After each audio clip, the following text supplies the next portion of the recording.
اور اس میں محسن اختر کیانی صاحب جو ہیں انہوں نے خفیہ اداروں کے سربراہان کو عدالت میں طلب بھی کیا. پھر جج بابر ستار نے بھی ایک خط دباؤ کا بتایا. اب خفیہ اداروں کی طرف سے پہلا حملہ اس کیس کو لے کر جو ان کی اختلافات کی اصل وجہ بنا. یاد رکھیں یہ خان کا وہ کیس تھا جو ججز کو دباؤ میں ڈال کے فیصلے کرواتے تھے. جس طرح ماضی میں آپ کو یاد ہے کسی کا ولیمہ روک لیا, کسی کے ماتھے پہ بندوق رکھی, کسی کو 6 دفعہ جج بشیر بیچارہ بے ہوش ہوتا رہا. اسی طرح بقیہ ججز کی بھی آپ کو پتا ہے بیڈ روم کی, ان کی بیٹیوں کی, بہنوں کی فوٹیجز, اہل خانہ کو اغوا کرنا. عمران خان کے خلاف صرف یہ تمام فیصلے لینے تھے, کسی کو خریدنا تھا, کسی کو توڑنا تھا, جو نہیں ٹوٹے پھر ان کے خلاف ایک محاذ بنایا. اب یہاں بڑی اہم بات یاد رکھیں کہ اسلام آباد ہائی کورٹ میں ٹریان کیس 30 مارچ 2023 کو یہ ہوا. اب 21 مئی کو یہ دوبارہ سماعت کے لیے مقرر کر دیا, اور سننے والے جج البتہ جسٹس طارق محمود جہانگیری ہیں, جسٹس اربار محمد ہیں اور جسٹس رفت امتیاز سمن ہے. یہ یاد رکھیں کہ یہ کیس یہاں سے میں نے آپ کو پہلے بتایا اختلافات شروع ہوئے تھے. اس کیس میں 3 رکنی بینچ تھا جس میں عامر فاروق تھا چیف جسٹس, اس نے فیصلے پر اس وقت دستخط نہیں کیے تھے. باقی دونوں ججز نے فیصلے پر عمران خان کے حق میں کیا اور اس کیس کو ڈسمس کیا. اس کیس میں جسٹس محسن کیانی اور جسٹس ارباب طاہر نے اس وقت باقاعدہ طور پر لکھا تھا کہ یہ کیس ناقابل سماعت ہے, لیکن اس پیراگراف کو چند منٹ کے بعد ہی انہوں نے ویب سائٹ سے ہٹا دیا, اور پھر چیف جسٹس عامر فاروق نے اسے معطل کیا, اور پھر ان تمام ججز کے ساتھ اداروں کی مداخلت کا سلسلہ شروع ہوا. جسٹس ارباب طاہر اور محسن اختر کیانی کے بہنوئی بھی اغوا ہوئے, بیڈ روم میں کیمرے بھی لگے, ان کے رشتہ داروں دوستوں پر اتنا دباؤ ڈالا گیا کہ جسٹس جو ہے وہ بیچارے باقاعدہ بلڈ پریشر کی وجہ سے اسپتال میں داخل رہے. پھر عامر فاروق صاحب کے نوٹس میں یہ بات لائی گئی, انہیں بتایا گیا, تو انہوں نے کہا میں ابھی ISI کے جو DG ہیں ان سے بات کرتا ہوں, ایس سیکشن سے, اور آئندہ ایسا نہیں ہوگا. اور پھر اس تمام واقعے کو آپ کو پتا 6 ججز نے اپنے خط میں بھرپور لکھا ہوا ہے, میں وہ کوٹ کر رہا ہوں. اب یہ کیس دوبارہ لگایا جا رہا ہے. اب اس کا فیصلہ جو ہے ہائی کورٹ کی ویب سائٹ پر لگا تھا, اور یہ پاکستان کا واحد کیس ہے جو 5 دفعہ عدالت میں جا کے 5 دفعہ عدالتوں سے خارج بھی ہوا, بلکہ جو کیس لانے والے ہیں ان پر جرمانے بھی ہوئے. اب جو اس کا مدعی ہے ساجد نامی, محمد ساجد نامی, وہ بندہ کسی پیشی پر آیا نہیں. اب یہ ایجنسیوں کے وہ لوگ ہوتے ہیں جو نامعلوم آپ کو پتہ پورے پاکستان میں کیسز کرواتے ہیں. کوئی بعد میں حجام نکلتا ہے, کوئی موچی نکلتا ہے, اور کسی کو تو پتہ ہی نہیں ہوتا, اس کے نام پہ کیس بھی ڈال دیا گیا ہے, درخواست ڈال دی گئی ہے. اور وکیل کروڑوں روپے انہوں نے عوام کے ٹیکس کے پیسوں سے ادا کرنے ہوتے ہیں, وہ آپ کو پتہ ہے سارے ٹاؤٹ وکیل ہوتے ہیں زیادہ تر. اب مخدوم جو کل جاوید صاحب وہ لڑ رہے تھے کیس نیب کا, 4 کروڑ پہ انہوں نے فیس لی اس کیس کی خان کے خلاف. کل سپریم کورٹ کے نون لیگ کے جو وکیل تھے سردار طارق مسعود صاحب, ان کے داماد حسنین بھی کروڑوں روپے اس میں فیس لے چکا ہے. عمران خان پر قاتلانہ حملے میں جو وزیر آباد کا جو ملزم نوید, اس کا وکیل میاں داؤد, وہ بھی اس طرح کے کیسز میں خان کے خلاف لڑتا رہا. اس کی آواز باتیں سنی ہوگی آپ نے. اب 14 مہینے پہلے یہ ٹریان کیس کا فیصلہ, محفوظ شدہ فیصلہ جو جاری ہوا, اب ایک اعلامیے کے ذریعے اس فیصلے کو واپس لیا اور دوبارہ بینچ کے لیے سماعت کے لیے نیا بینچ بنا لیا. ایک ایسا کیس جس کا فیصلہ 2-1 سے پہلے ہی آ چکا ہے. عام طور پر جب کیس کا فیصلہ آئے تو انٹرا کورٹ اپیل کے علاوہ وہ کیس دوبارہ وہی کورٹ کسی قانون کے تحت نہیں سن سکتی. لیکن یہاں چونکہ ماورائے قانون کام ہو رہے ہیں, خفیہ ادارے کروا رہے ہیں, تو ظاہر ہے اب ٹیکنیکل گراؤنڈز میں یہ کیس قابل سماعت تو بنتا نہیں, کیونکہ نہ تو Imran Khan public office holder ہے, اور توشہ خانہ کیس میں پہلے ہی نائل کر دیا گیا ہے, تو کیس چیز کی بنے گا. لیکن جسٹس محسن اختر کیانی, ارباب طاہر نے کیس اڑا دیا تھا. اب یہ دوبارہ یہ تینوں ججز انشاءاللہ اس کو اڑائیں گے. اور اس کے علاوہ جو اڈیالہ جیل سے پیش رفت دوسری جو آپ کو بتاؤں, خان کی جو آرمی چیف کے خط لکھنے کے معاملے میں, وہ بھی خان نے وکلا کو ہدایت دی ہے کہ وہ خط تیار کر کے پہلے خان کو دیں, خان اس کے مندرجات. اب اس میں سب سے اہم معاملہ آزاد کشمیر کے حوالے سے ہے جو وہاں ہو رہا ہے. دیکھیں یہ بڑا اہم نقطہ ہے. عمران خان پاکستان کے بہت بڑے رہنما ہیں, وہ چاہتے ہیں فوج ایک ادارے کے طور پر عوام کے آمنے سامنے کبھی نہ آئے. کبھی بھی فوج اور عوام آپس میں آمنے سامنے آئے تو ٹکراؤ, یہ بڑا خطرناک کام ہے.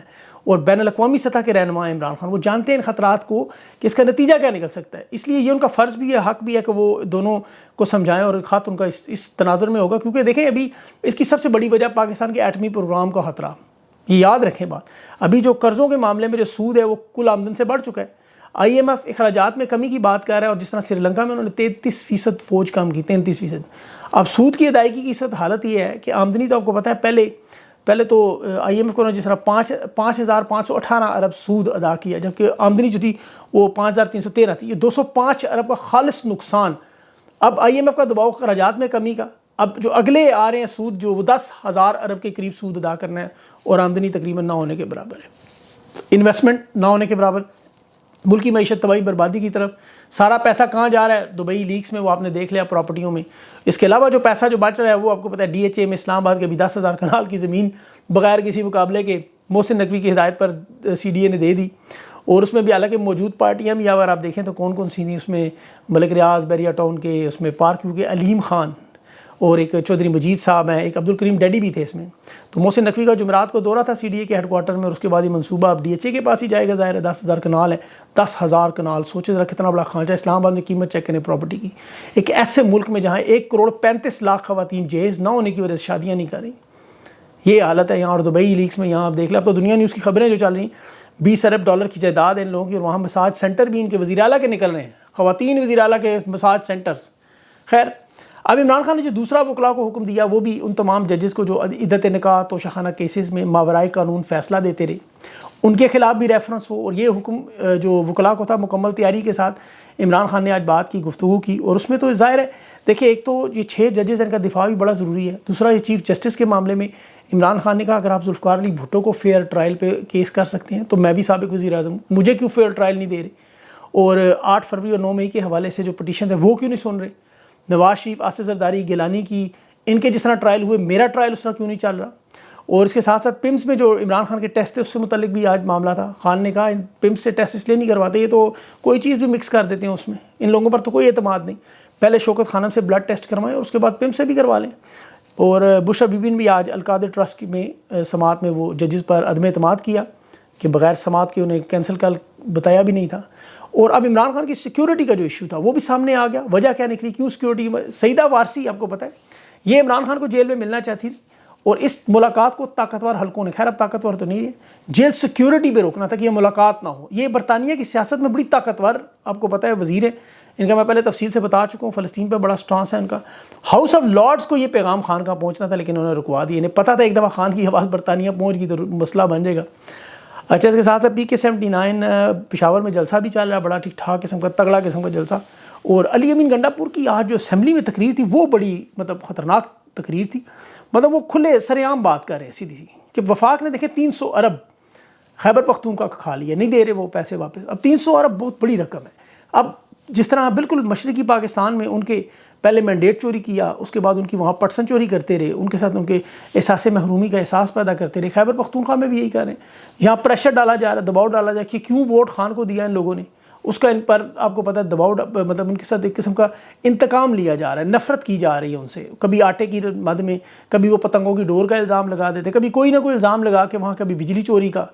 تو اب بجلی نہ دے کے بھی 18 گھنٹے کی لوڈ شیڈنگ کے بعد وہاں جو خیبر پختونخوا کی عوام کو ان کی کوشش ہے کہ کسی طرح وہ PTI کی حکومت کے مخالف ہو جائیں. ایک دفعہ وہ مخالف ہو جائیں, اس کے بعد لوگ کہیں جی یہ تو PTI کی حکومت ڈلیور نہیں کر سکی. لیکن علی امین گنڈا پور بالکل فرنٹ فٹ پہ بات کر رہا ہے, کھل کے کر رہا ہے. اس نے کہا کہ میں ان کو دیکھیں ٹائم دے رہا ہوں اور یہ مطلب سدھر جائیں, ہمارے پیسے ہمیں دیں اور ہم اپنے صوبے پہ لگائیں, ہمارے لوگ, ان کا آپ کو پتہ ہے مینڈیٹ ہے ہمارے پاس. تو یہ معاملہ بڑا آگے چلے گا, یہ رکے گا نہیں. ظاہر ہے یہ ضرور مستی تو کریں گے, آپ کو پتہ ان کی آتے نون لیگ کی ہمیشہ سے صوبائیت, جاگ پنجابی جاگ, اور پھر ان کو یاد ہوگا آپ کو کل عدم تنظیموں کہتے تھے جو کرنا ہے ادھر کرو پشاور میں, ادھر مت آنا. تو ان کی ایک واردات کا ایک پرانا طریقہ ہے صوبائیت کا, لیکن یہاں ان کا مختلف کارڈز ہیں ان کے. مولانا فضل الرحمان بھی تحریک کے معاملے پر اس وقت بڑے تگڑے ہوئے ہیں, آپ کو پتہ ہے وہ بھی بڑے کھل کے بیانات دے رہے ہیں, اور ان کا تحریک انصاف کے ساتھ اس کو جوڑنا میرے خیال میں سیاسی لحاظ سے بڑا اچھا فیصلہ ہوگا. یہ احتجاج کی حد تک کا فیصلہ ہے, اس کے بعد بے شک آپس میں راہیں الگ کر لیں. اس طرح کے اتحاد ٹیمپرری بنتے رہتے ہیں, کیونکہ الیکشن تو ہو نہیں رہے, جو کوئی سیٹوں کا الیکشن ہو رہا ہے کہ انہوں نے کوئی اتحاد کر کے سیٹ دینی ہو. یہ احتجاج کی سیاست ہے, اس میں تو ضرور جو بھی آپ کے ساتھ کھڑا ہو جائے آپ کو ضرور اس کے ساتھ ہاتھ میں لانا چاہیے. کور کمیٹی کا اجلاس بھی چل رہا ہے, بہت سارے اس میں بھی اہم معاملات ہیں, اور قیادت کے آپ کو پتہ ہے بہت ساری تبدیلیوں کی بھی بات چیت ہو رہی ہے. انشاءاللہ کوشش کریں گے کہ وہ ان کی لیڈرشپ سے سوالات رکھ کے ان سے پوچھا جائے. ظاہر ان کی اتھینٹک باتیں آپ کے سامنے رکھوں. اپنا خیال رکھیں, مجھے اجازت دیں, اللہ حافظ.